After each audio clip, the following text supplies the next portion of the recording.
Well, it's 6 o'clock, time to begin. Welcome to Madison's Board of Zoning Appeals meeting, October 14, 2025. Could we have the roll, please? Scott Baldwin, Here. Mark Acosta, Here. Nancy Burkhart, Here. Carl Eaglin. Here. Missing is Rick Ferris.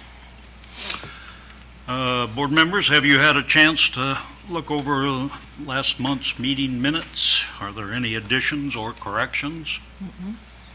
Motion to approve. Second. All in favor, say aye. Aye. Opposed, no. The minutes are approved. Moving on to renewals.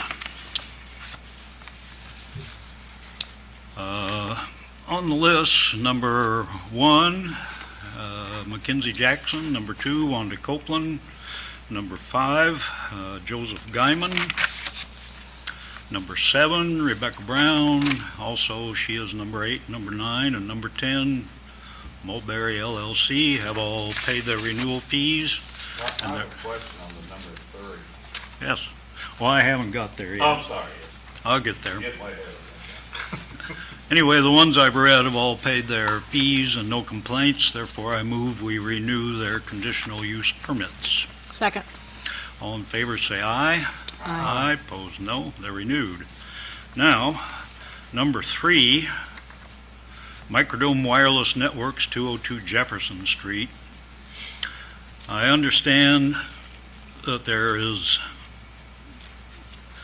I'll ask Nicole to explain that one. Mrs. Shell, I mean.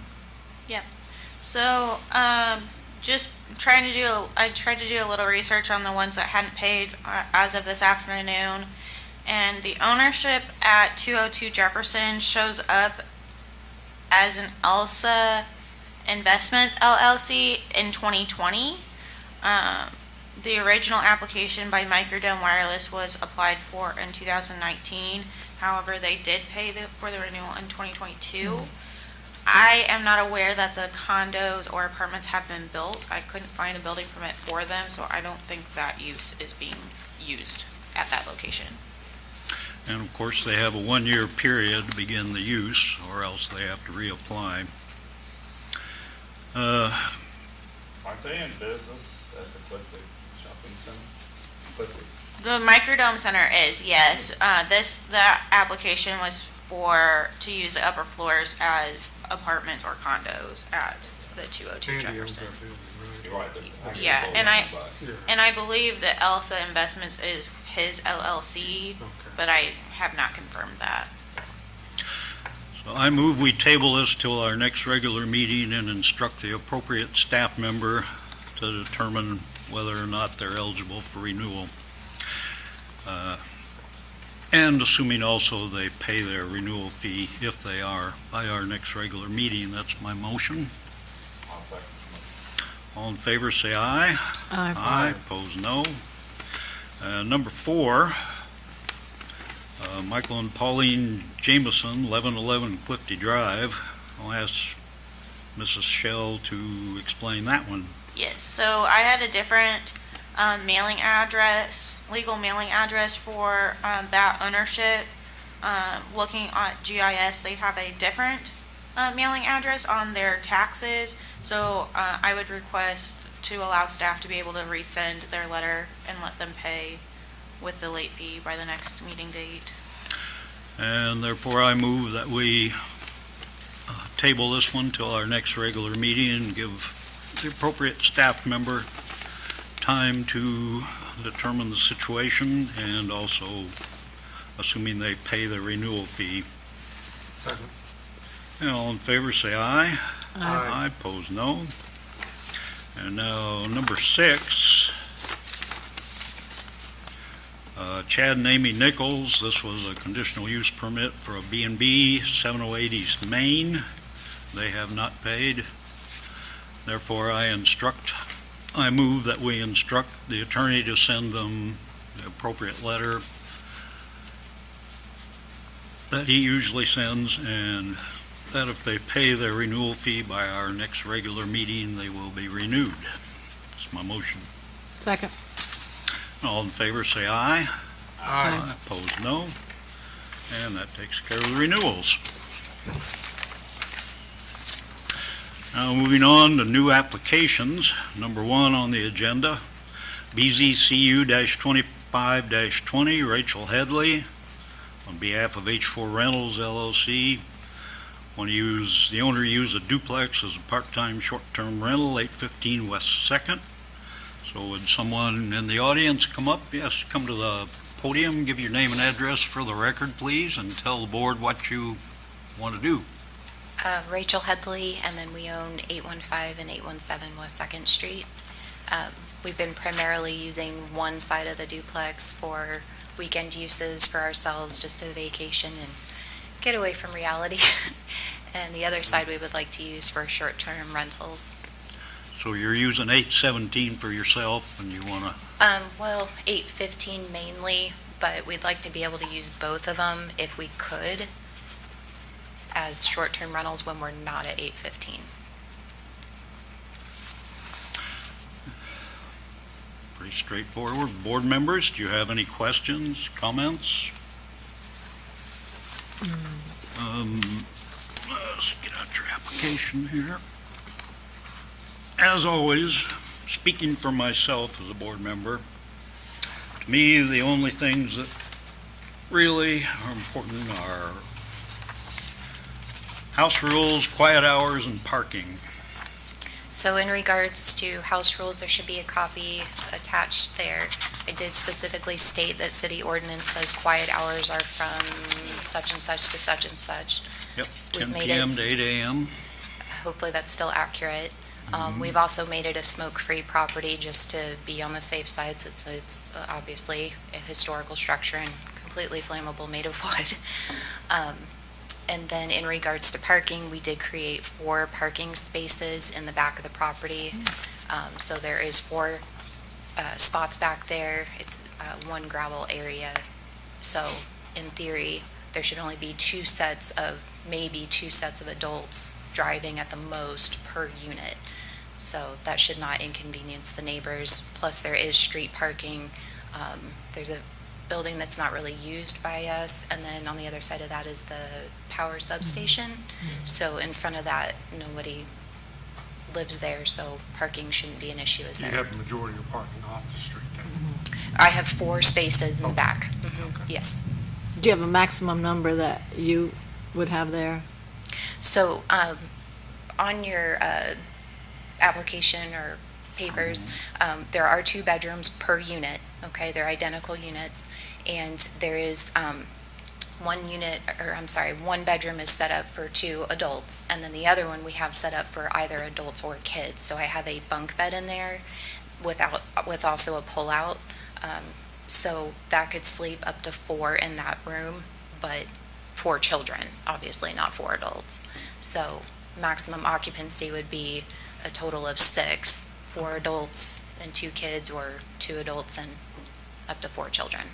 So maximum of 6 for both rentals? For each unit, yes, ma'am. Oh, for each unit, so maximum, so you're saying 12 for 12 for for 2 the whole units? structure, or 6 per side, yes, ma'am. And staff has recommended max occupants 2 per bedroom, 4 bedrooms, which is 8 people max, and max 4 cars.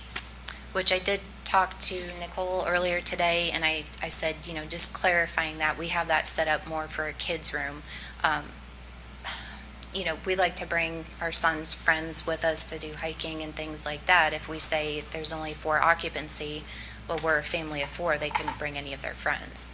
So once again, I can't see adults climbing into a bunk bed, but I guess it could happen. But we were hoping that could be up to 4 adults total, or 4 children, 2 adults. So So you're asking for max 12 people. for the whole structure, or 6 per side, yes, sir. Board members, do you have any issue with that? Would you like to discuss that? No, since more likely you're just gonna have only 4 cars there at the max, because the children are not gonna be driving. So, Correct. yeah, and as far as no noise complaints or anything in the neighborhood, I can't see any problem with it. The kids are kids, but there's gonna be adults there. And that's your Honestly, maximum, it's not that Yeah. won't be every time anyway. And it's, correct, yeah. it's mainly weekends, so Yeah, yeah. all kids are outside, we hope, on weekends. Yeah, I mean, my boys are sitting outside right now enjoying the back patio, so yes. That's no problem with So it stands 12 people maximum and maximum 4 cars, and you said they could park off-street, Yeah, there's 4 spots in the back, correct? which is excellent in my view. Parking is a really scarce commodity downtown. it. This was a nice also addition to the neighborhood, getting this property fixed up and usable. It sat there empty and vacant, and I'm just happy that it's being used for something. Absolutely. It looks very Yeah. nice. Thank you. I just hope the building next to it receives the same treatment. He's been keeping in touch with us, and Okay. we've gave him some building supplies and stuff like that, and he seems to be putting in an effort. We really appreciate that, and we do have, we have some neighbors here that came to support us tonight, so we're hoping that means we're a good addition, so. Good, good deal. So if there are any problems, who would the people call? Are you in town, or is there somebody? No, ma'am, but my number's on there. We also have a caretaker, a cleaner, and we have exchanged phone numbers with all the neighbors in the neighborhood. We also have, plumber, electrician, all those people on speed dial, so I would think if there was an issue, they could get a hold of any number of us. Any other questions, comments, board members? None for me. Would you folk in the audience like to speak for or against this? Absolutely. Well, come on up. I'm sorry. Give your name and address for the Linda record. Malloy, 816 West Second Street. My husband Kevin and I are occupants full-time. We've watched that property be developed by Rachel and her family and are very pleased with what they've done and how they've proceeded and fully support of her efforts. Good. One of the biggest concerns is how the neighbors Yeah. feel about. I'm sorry, my husband and I are both deaf. Can you repeat? I was saying, our biggest concerns is the reaction of the neighbors to rental properties like that, so. I believe the neighbors on either side of us, Mary, Jeannie, and Dee, they would have been here, but they had other arrangements. They have been very supportive also in conversations. I don't want to speak for them, but in conversations that we've all had, they've also been very supportive. Well, they're not here complaining, so that's good. No complaints. No, thank you. Yeah. Thank you. Thank you. Any other questions or comments, board members? I move we approve this conditional use permit. Are you gonna do findings of Oh, fact? yeah, I guess we should do that. Or can't you throw can adopt things. staff's finding of facts, that's up to you. Board members, I think, given the situation this evening, I am just going to ask you, we have 9 criteria. I'll just go down the list. Number 1, category 581. Any objections, board members? No. Number 2, any objections? No, Number 3, any objections? no, Number 4, disturbing.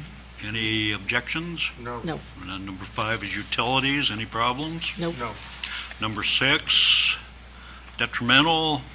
Any problems? no, Number 7, that's the one about excess traffic, noise, etc. no. No. And with enforcement of their house rules, I see no problem there. Number 8, that's about vehicular approaches. Any problems? Nope. No, And number 9, losing historic features. Nope. Nope, on the Improvement. contrary, they're preserving one. I move we approve this conditional use permit. You can have a seat, ma'am. I move we approve this conditional use permit for a period of 1 year, subject to the following conditions: enforcement of the house rules as submitted, maximum occupants 12, maximum vehicles 4 cars parked off-street, and number 4, maintenance of a local caretaker to handle any complaints and problems. It's my motion. I'll second your motion. Could we have a roll call? Scott Baldwin, Yes. Carl Eaglin, Yes. Mark Acosta, yes, Nancy Burkhardt. Yes. Well, we wish you well, ma'am. Thanks for fixing that. Yeah. We're really nice. You guys are welcome to come by anytime and see it. We're kind of proud of it, so. You should be. Really, you did should a be. hell of a job. Yeah, you should be proud of it. Excellent job. Well, the next item on the agenda, I do not see anybody here. It's BZCU-25-21, Karen Falens, seeking conditional use permit to allow for an in-home beauty salon, 2247 Seneca Drive. But I do not see anybody here. So I move we table this application till our next regular meeting. Second. All in favor, say aye. Aye. Opposed, no, and it is tabled. And there is a little bit left, old business. We had 3 items. Number 1 was Garrett Lehigh, 312 East 3rd. 2 was Anderson's Land Investments, 2920 Clifty Drive, for various reasons. They want their conditional uses to expire. And number 3, BZCU-25-95, Michael Holchak, short-term Airbnb, 604 Jefferson Street. I'm going to ask Mrs. Shell to clarify this situation. Yes, so the board had asked that the city attorney send letters. The first letter they sent was returned undeliverable. They did a little bit of research and found a different mailing address, so they've sent that. That second letter just went out 2 weeks ago. We have not heard anything back. I've not heard from them whether they got a return certified receipt card yet or not, but assuming that they have and he hasn't said anything. They've been out of town quite a bit, I think, recently. Okay. Um, So If I it, see so it him- may, if I see him out, yeah, I'll so it may still be in their mailbox. Yeah. I move we table this conditional use permit renewal till our next regular meeting. And if they pay their fee by our next regular meeting, it will be renewed. That's my motion. Second. All in favor, say aye. Aye. Opposed, no. Is there anything I have omitted? No, I will just note that we're working through the updates for the UDO, Unified Development Ordinance, for the zoning ordinance and subdivision regulations. Staff's doing a couple of different final reviews, and we hope to get that out publicly in the next month or 2. Very good. Well, having no, Would that include the new zoning on the riverfront development? That was adopted by City Council at their last meeting, so that is already active. So will we get a piece of paper to say what the setbacks are for that new zoning to put in our, The riverfront, yeah, I will print a copy for your next meeting. I'll also email one to you all so that you have it. Okay. any other comments, board members? Nope. I move we adjourn. Yay. All in favor, say aye. aye? Aye. Opposed, no. We are adjourned. Easy breezy. Where you going, Mark, on vacation? Hmm? Where you going? We're starting in Budapest for 3 days, and we're doing a week